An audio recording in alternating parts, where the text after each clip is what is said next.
of all, good morning. Thank you for coming. My name is Levine-Madori. I have a master's in art therapy. I also have a PhD in applied psychology.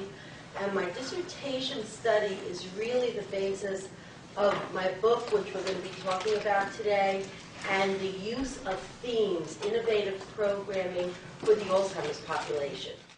What I'm going to speak to you about today, and you're going to actually experience it, is using themes for an innovative approach for the Alzheimer's population.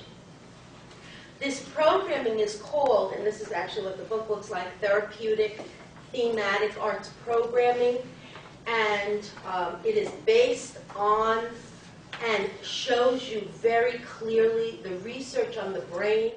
This program justifies why you and really the whole world should be grasping this notion that if we do art with individuals who have Alzheimer's disease or individuals who are in a skilled nursing home or well people, we could cut down the healthcare costs tremendously.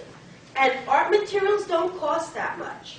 And it sounds funny, but it really is true when you think about emotions and stress and how that affects our physical body. Most of you have seen this, that the brain, a normal brain is thick and plump. An abnormal Alzheimer's disease brain, or a brain affected with plaques and tangles, shrinks. Okay, what's the normal size of the brain? What's our brain weight? Does anyone know that? 8 to 10 pounds. Well, that would be a really big brain. No! Than most babies. It's 3 pounds. So, you know what I always think of when I walk around and say, oh, I could lose 3 pounds. Imagine the size of my brain. No, I don't want to lose those 3 pounds. So when the brain shrinks, in the last stage of dementia, the brain goes down to 1.5 pounds. Shrinks to 1.5 pounds. In this area of area 1 here, this is the entorhinal cortex. It's actually located right below your earlobes.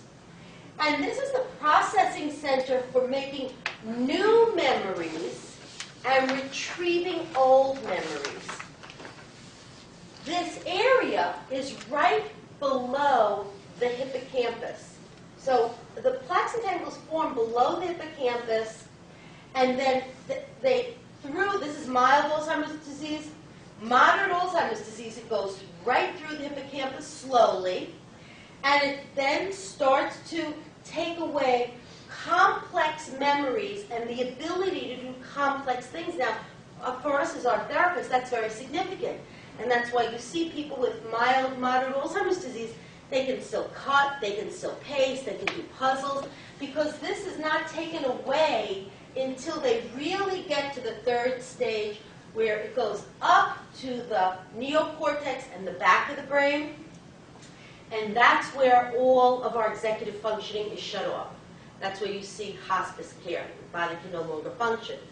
Now, why this is really important to know regarding art and art therapy and what you're doing with the patients is that what Bruce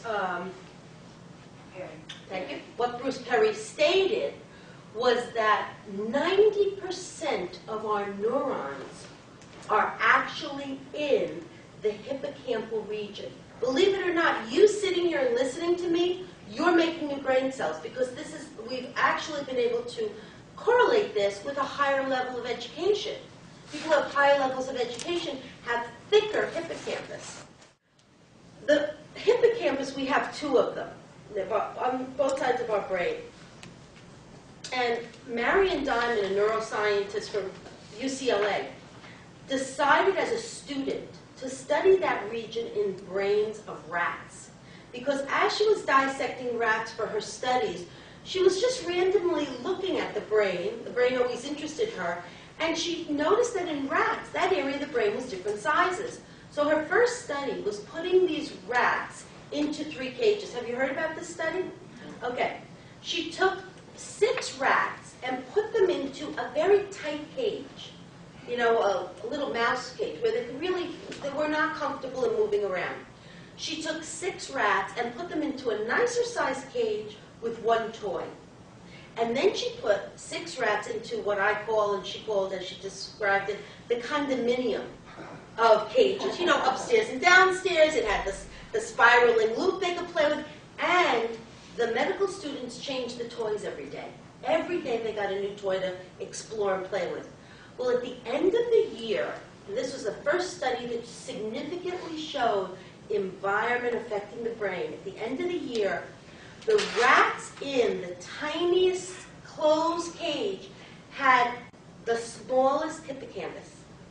The rats in the middle cage had a third bigger, but the rats in the condo cage had 3 times the size. And don't forget, they were being stimulated with the toys. They were going up and down the stairs, 3 times the size of the hippocampus. That was the first study. So as she went on, she said to herself and her colleagues, how am I going to study human brains? I mean, you know, the HIPAA regulations and all the laws. What am I going to do? Well, she got a brainstorm.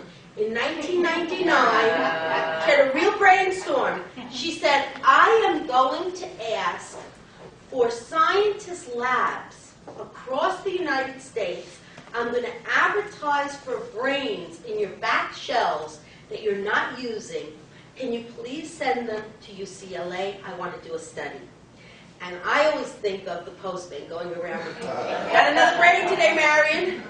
And this woman at that time was 80 years old. She had blonde, white hair, very elegant.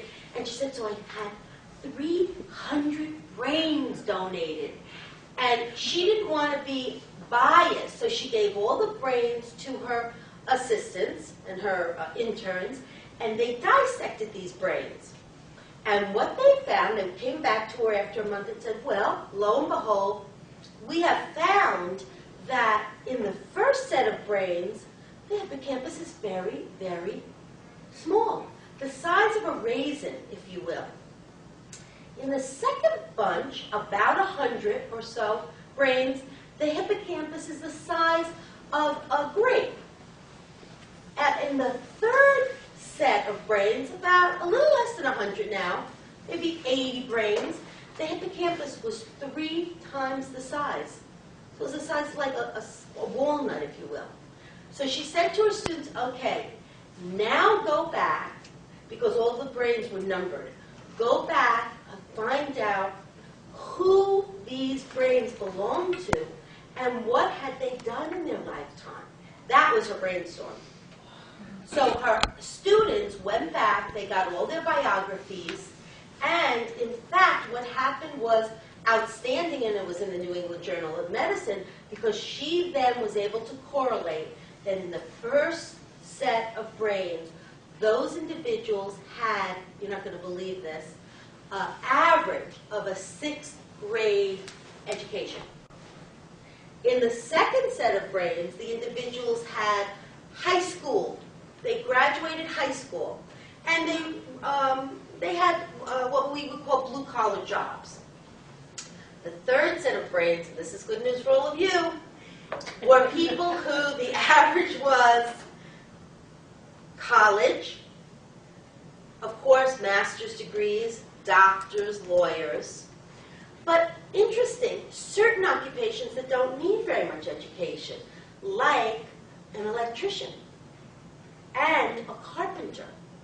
You know, those occupations where they're looking at how the wire runs from here to there. They have to actually physically put things places. They're not doing a rote day-by-day activity. So, pardon? Problem solving. Problem solving and using dimensional space relations and being creative.